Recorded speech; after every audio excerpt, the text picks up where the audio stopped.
that we can comprehend the new. When Christ opened to his disciples the truth of his resurrection, he began at Moses and all the prophets and expounded unto them in all the scriptures the things concerning themselves. But it is the light which shines in the fresh unfolding of truth that glorifies the old. He who rejects or neglects the new does not really possess the old. For him it loses its vital power and becomes but a lifeless form. There are those who profess to believe and teach the truth of the Old Testament while they reject the new. But in refusing to receive the teachings of Christ, they show that they do not believe that which patriarchs and prophets have spoken. Had you believed Moses, Christ said, you would have believed me, for he wrote of me. Hence there is no real power in their teaching of even the Old Testament. Many who claim to believe and teach the gospel are in a similar error. They set aside the Old Testament scriptures of which Christ declared, they are they which testify of me. In rejecting the old, they virtually reject the new, for both are parts of an inseparable whole. No man can rightly present the law of God without the gospel, or the gospel without the law. The law is the gospel embodied, and the gospel is the law unfolded. The law is the root, the gospel is the fragrant blossom, and the fruit which it bears. Brothers and sisters, we understand correctly in Adventism that when Christ moved into the most holy place on October 22nd, 1844, those people that understood this truth were to move into that most holy place with him and understand the work that he was accomplishing there. That's truth. But that's old truth. But that old truth still impacts the new truth. That old truth says that those people that are in the most holy place, they must understand what Christ is doing in the most holy place. And today there are men in Adventism that will teach that old truth, but fight against the idea that we're now in the sprinkling of the latter rain. They fight against that truth because they do not realize what Christ is doing in the most holy place at this time. And what Christ is doing in the most holy place at this time is the judgment of the living, where the sins of God's people are being blotted out. Now, at this time in Earth's history, in order to be in agreement with that old truth, we need to understand what Christ is doing in the most holy place. Yet there are voices among us that will teach that old truth while at the same time deny this new truth. And they're false teachers. And they're false watchmen. And this change in dispensations can be identified clearly when you bring line upon line together. Because in all the reform lines, you'll see that Christ is illustrating the change of dispensation. In the reform line of Noah, the worship changed from the Garden of Eden to altars. Reform line of Moses, the worship changed from altars to the earthly sanctuary. John the Baptist, from earthly sanctuary to heavenly sanctuary. All these reform lines teach that one of the things that we need to understand in these special messages, in these special histories, is that there's a change of dispensation that takes place in the worship of God's people as they relate to Christ. And in this time period, the new light is that he's now in the judgment of the living. But there be those among us that teach the truth at the beginning of Adventism, but deny the new light. And they demonstrate that they didn't even understand the truth in the beginning, because part of that truth is that Christ was changing dispensations, and they needed to understand his movements. The 144,000 are those that follow the Lamb whithersoever he goeth.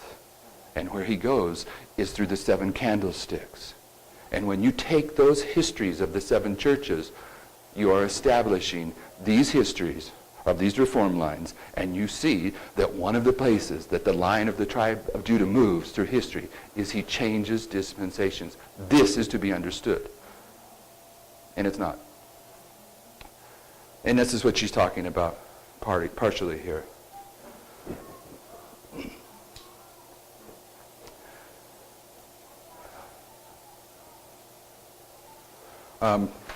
We've dealt with a bunch of this, so it makes it easy or it makes it redundant. History repeated. John was told to go take the little book. We have to take the little book. We've been dealing with that much. And you've heard often, or at least I have, Dario quote this quote on the bottom of the page, page 64 from Seventh-day Adventist Bible Commentary. Speaking of the John taking the little book and eating it, she says, the comprehension of truth, the glad reception of the message, is represented in the eating of the little book.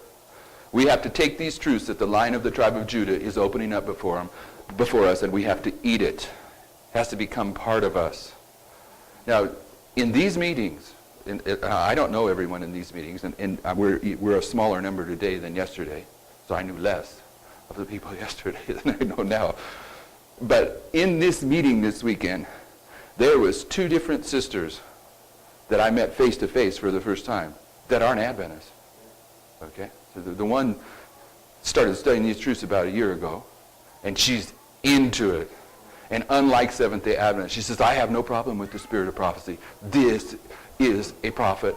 Her words are true.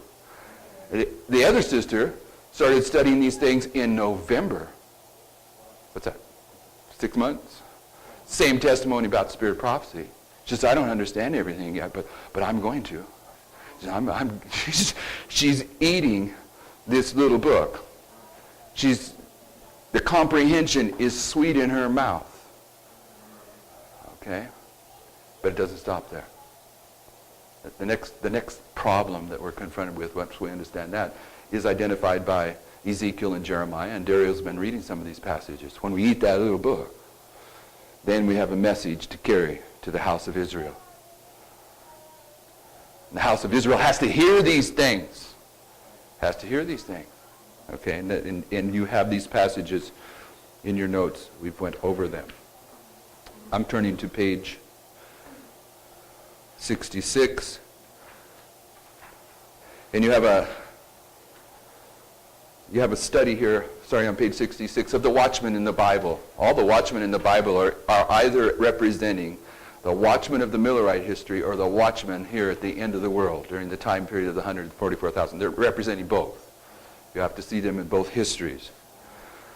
In Ezekiel 3, under a watchman, it says, it came to pass at the end of 7 days that the word of the Lord came unto me, saying, Son of man, I've made thee a watchman unto the house of Israel. Therefore hear the word at my mouth, and give them warning from me. Who was the watchman in the Millerite history? The symbol of him. There were several, but who was the primary? William Miller. And William Miller was made a watchman at the end of 7 days, because the 2520 ended in 1798. At the end of 7 days, a day for a year, 7 years, the end of the 2520, he was raised up. And as we've shown in here, Sister Wright is clear that the Lord gave him the understanding of the 2520. So he may not have understood that he was represented by Ezekiel, but he was. The watchmen of Adventism, here at the end of the world, they're raised up at the end of the 2520, but there is time no longer. Okay, there is no time no longer. But they're raised up here when the understanding of the 2520 is brought to light. The Millerites understood both 2520s, the one that begins in 723 and the one that begins in 677. But their struggle was which one applies. And Miller, he was focused on the second coming of Christ, so he said the one that we need to deal with in prophecy is the one that ends at the end of the world, and he chose 677. After that, in 1855, 56, Hiram Edson says, no, it should have been the one that began in 723. Here at the end of the world, God's people have come to understand concerning the 2520 that both of them should be applied. They did so at the time period when the Lord is leading his people back to the foundations. And we don't have time, but some of you in this room, I know, have looked at William Miller's second dream. Okay? And William Miller's second dream, when the dirt brush man comes in and is brushing the rubbish out the window, is identifying a parallel to the increase of knowledge that began in 1798. When the Lion of the tribe of Judah began to unseal the truths to them. William Miller's dream is identifying a time at the end of the world where the dirt brush man, the Lion of the tribe of Judah, was going to unseal truth to his people, and one of those truths that he was going to unseal is the 2520. The watchmen here at the end of the world were also raised up at the time period that the 2520